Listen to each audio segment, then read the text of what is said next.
Hello, happy people. Happy Monday. How are you all? Today, it is the start of a new week, a new month. And for us here in our household, it is the start of the summer holidays, the long-awaited summer holidays. I have my two boys home from school, which is just magical, and they're home for 10 weeks, which is just beautiful. We've got lots of exciting plans and lots of exciting adventures up ahead. So stay tuned and watch stories for what's going on behind the scenes in my life. And I suppose I should say hello to anybody who is new to watching my little videos on a Monday morning called The Happy Hour, to bring a little bit of happiness into your week by providing you the opportunity to bring your attention to something that's going on in your life and to reframe it, to put a bit of focus and intention behind this feeling of being happy and enabling your life to get better and better and better, because I believe that that is absolutely what is possible. Bringing your attention to somewhere in your life that you want to improve, to just take it up a notch, and you can do that anytime you wish. So it's Monday lunchtime, and that's what I'm here to talk to you about today. And it is this real start. Oh, hello, little interruption. Sorry. It's all right. Maybe be interrupted today a little bit because I've got lots of people at home today. Apologies for that. I've been totally distracted now. What was I going to say? Oh yes, I know. So happy hour. What was I going to do today? So I'm going to take you through a 10-minute little thought process that you can take away and do yourself in your own journal, or have a conversation with someone about it. I'm just going to be taking you through what I've taken myself through a little bit this morning on this kind of like start of a new week, start of a new month, start of a new half year. And that's really what I wanted to come in and talk about. We've come through this first half of the year and we're moving into the second half. And actually today in the UK, you started to see the full moon last night, which is a really magical time to set some intentions for the future, but also release everything that has been and has been gone. Now, here in the UK, we've got a super moon. I love following Kirsty Gallagher, if anybody else follows her. I don't profess to be an expert in moonology, but it's just something I have a beautiful interest in and love to do. And I've got her journals and just looking at that. But it was a magical, enormous moon here in the UK last night, big super moon up close to the earth, which is it just feels so magical and powerful, and I'm all in and all about the magic. And if the moon can bring us magic, well, why not? We can do this assessment, this intention setting under the new moon, and just amplify it. So that felt really, really good to me, and I wanted to share what I've been going through so that you can do something similar if you so choose. And in my reflections, what I love to do after I've been going through these reflections of what's been going on in the first year, I love to set an intention for where I'm going in the next month, the next few months, often the week. But I wanted to expand this by thinking about it over the course of the next 6 months, from this beginning of this July and where I want to be by the end of 2023, and what I want the general theme of my life to be about. And to me, an intention is very much about bringing a real channeled focus to something in the context of my whole life, typically, but how can I put my whole life through this lens of what this intention is all about? And it's how I make priorities and take those priority calls in my life. It also helps and enables me to make the decisions. Is this all in alignment with how I want to be living my life and my attention and my focus? And then ultimately that then helps me take the actions to support the intention that I've set out with. So to me, this has been a really magical way of living my life since I've started to set intentions and themes for it. So at the beginning of the year, for those of you who've been with me for a while now, but if you haven't, then at the beginning of this year, I set my personal intention and how I wanted to live my life was in the context of living and loving my life first. Oh, I don't have my journal here, but you would have seen it was in my journal. And it was about living and loving life first. And in brackets, I put business and work second. It was about making sure that I was prioritizing my life and living. And that was on the back of, very sadly, hearing that one of my oldest school friends had been given a terminal diagnosis. And it really shook me to my core that was a possibility to somebody who was very, very close to me. And it reminded me so much of going through the loss of my mum, when was that, 6 or 7 years ago. and the recognition that life is finite and it does end and we don't know when that's going to be.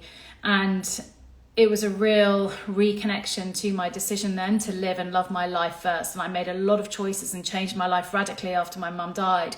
And this was a real reminder that perhaps I'd slipped back into old habits of working so hard and working so relentlessly and chasing things and hustling all the time. And actually, I really wanted to live and love my life and to reprioritize what was important to me. And that was my health, my life, the people that I love, and doing what I love. And so that's what I set out at the beginning of this year to do. And I wanted to just set back and spend some time today to realign myself with that mantra, that context I set for the beginning of the year, and see what I've been doing and what was good and how that had helped and amplified and brought so much joy into my life, and where in my life did I need to make a few more tweaks and changes, as perhaps I hadn't been living fully in alignment with that. And despite my wonderful friend's intention to be one of the 1% to beat pancreatic cancer, sadly she didn't. And it's almost now a month since she left this physical world to move on. And over the last 4 weeks, it has been difficult, hard. Anyone who goes through grief and losing someone, when you lose one person, it can often press on wounds of so many other people that you have lost in your life. And I know in losing my friend, it was a reminder, and it pressed on that trigger point of the grief that I felt for my mum and amplified so much. But it also gave me this beautiful gift and this opportunity to come back and reset and realign with that living and loving, and really making sure that that was my intention and my focus for my life going forward.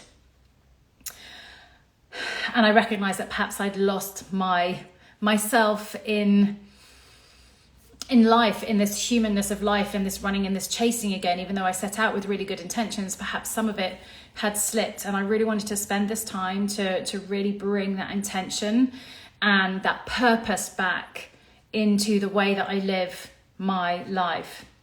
And it was interesting, been going through, if you've been following me the last few weeks, I've been going through this transition again of where do I want to go, what do I want to do, who do I want to help, who do I want to serve, how do I want to live my life, and how do I call myself, how do I describe what I do. And I asked one of my very first clients, who I've been working with on and off over the course of my 5 years within coaching, and sharing this whole transition that I was going through and talking out loud. And I asked her to describe how she felt that working with me had been. And some of the words that she used were that I was like an illuminator, a guide, that I was using the word transition and helping people transition or transform was a little bit too formulaic, a little bit too mundane to describe the work that I'd helped her through and the work that I've done with so many others. And she said, it's not transition, it's more transcendence. It's like you sprinkle stardust. It's like you're very much more spiritual and soulful, and you tap into the magic and the miracles. And you know what? It was a real reminder of that is the work that I have loved in the last decade. Oh, hi, Joe. I'm so pleased that you're doing all this work as well. It's so powerful, isn't it? This real intention and reflection and really realigning with everything that you want to do. And my gorgeous friend Kerry just reminded me of how much I love the spiritual and the soulful and the magical and the mystical and all of this. And I use so much of this in my personal life and in my own personal development and my own personal growth, and so much with all of my private clients when they're behind the scenes working with me. This is what I bring. And perhaps I don't bring enough of that out into this open forum, perhaps through a little bit of fear that people aren't ready to hear it. But it is my intention going forward, when I look at this mantra of living and loving, that I bring more of that in. And the live piece, I live in this human realm. I live in this physical place, in this physical home with a physical body. But I also have such a spiritual connection to my soul, to the energies around me in the universe. And I really want to bring more of that into the work that I do online and behind the scenes. And you're also a woo-woo lady. Yeah, woo-woo. Lots of people call it woo-woo. And I've had so many of my clients saying, oh, I'm not so sure about the woo-woo. But I love the woo-woo. The woo-woo makes everything magical and beautiful and just joyful and loving. And I really want to bring more of that out here for those of you who are ready just to tap into that. And even if you do feel like it's a bit woo-woo, so did I. I look back 10 years ago when I left my corporate career, somebody gave me the book, The Secret. And I was just like, I just wasn't ready. I wasn't ready until a few months later when I was just like flicking open it. And then I was opened up to this whole magical world of the spirituality, the magic, the miracles, the manifestation, the powers of energy. And my life has felt so much more amplified and sparkly because of it. And that's what I want to unleash and help others tap into as well. So through this element of refocusing into this mantra of living and loving my life, this is what I've come up with in my diary, in my journal this morning. And everything that I'm going to put through and do over the course of the next 6 months is going to be put through this lens of living and loving. So the love piece, it's about loving my life, but not just my life. It's about looking at my life as a whole. It's about how can I bring more love into the work that I do? Because I'm not going to stop working just because I've said I'm going to live and love. It's because I'm going to live and love my life first. And yes, business is going to come second.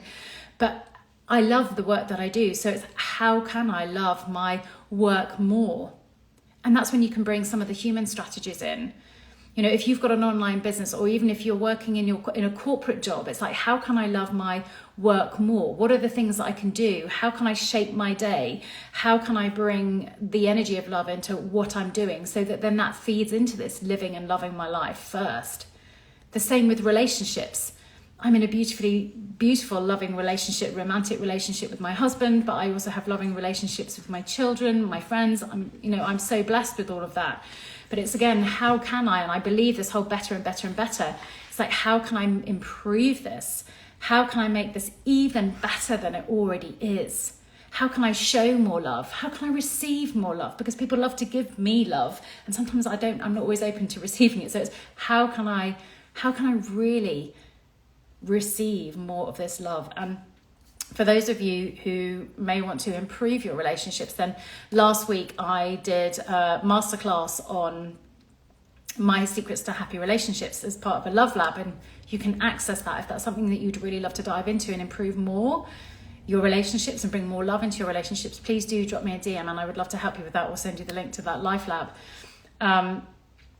So this intention of bringing more love into all areas of my life. Again, how can I love and respect my body more, my health more? I've got another life lab on that one. If you want to love yourself more, if you want to bring more to your health, just drop me a DM around that one. How can I love more in all areas of my life? How can I give more love? How can I receive more love? Oh, you're working on that as well, Jay. That's when giving and receiving, it's got to be a flow. And if we break that cycle of that flow, it can get stagnant. So how can I love more? I'm offering up you the same question to ask yourself as well.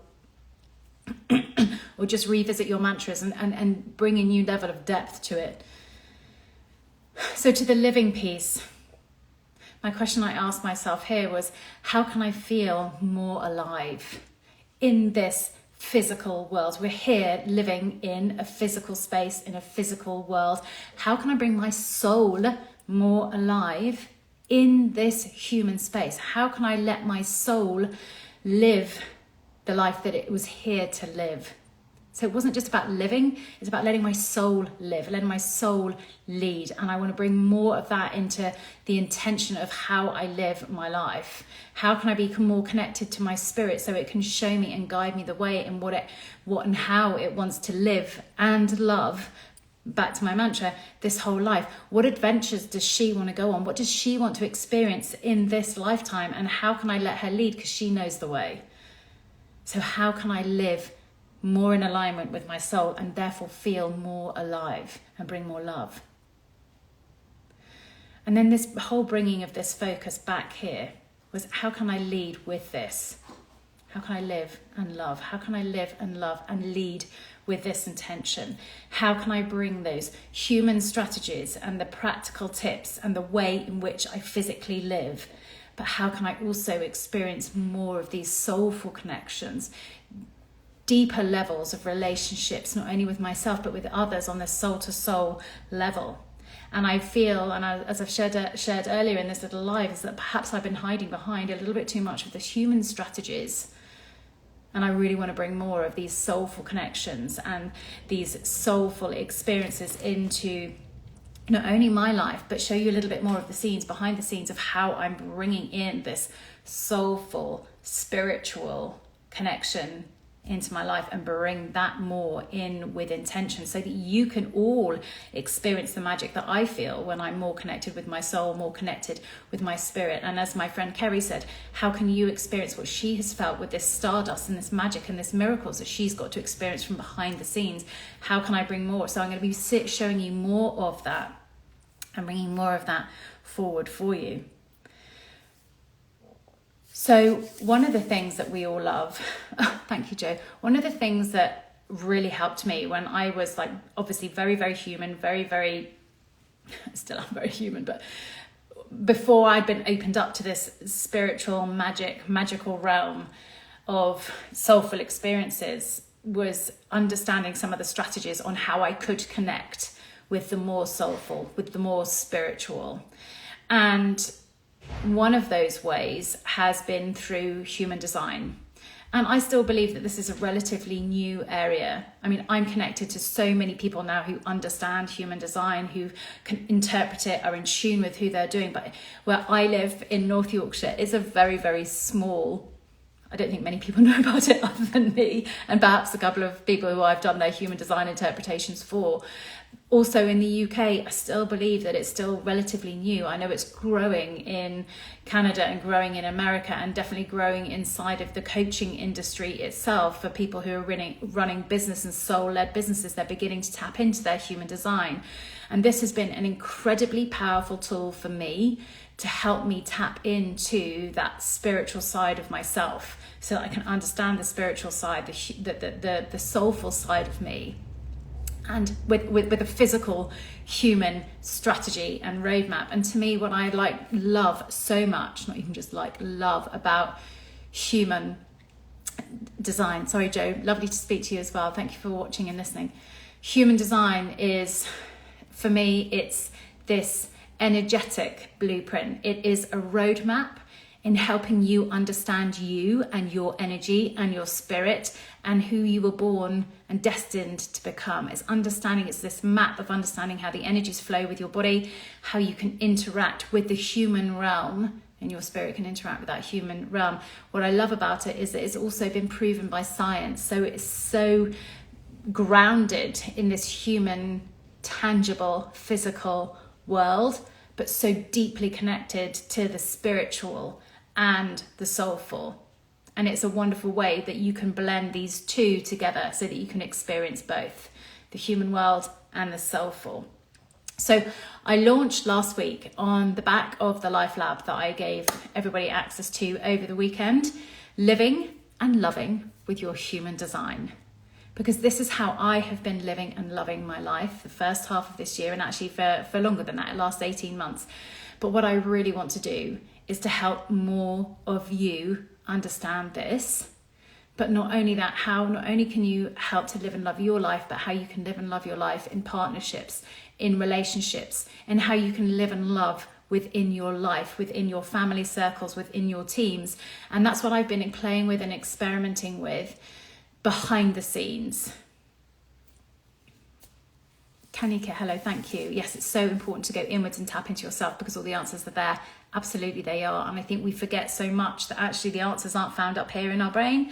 They're found here in our heart and down here in our tummies. And actually that was a really interesting quote. I've been loving watching Ted Lasso, and he said last night, so he was talking to Rebecca, she wasn't sure what to do, and he said, you know what, you're not going to find the answers in your mind, but you've got to find them in your gut. And when you connect with your gut, you'll know what to do. And he said, and on the way down to your gut, just check in with your heart and see how it is doing. Don't you just love that?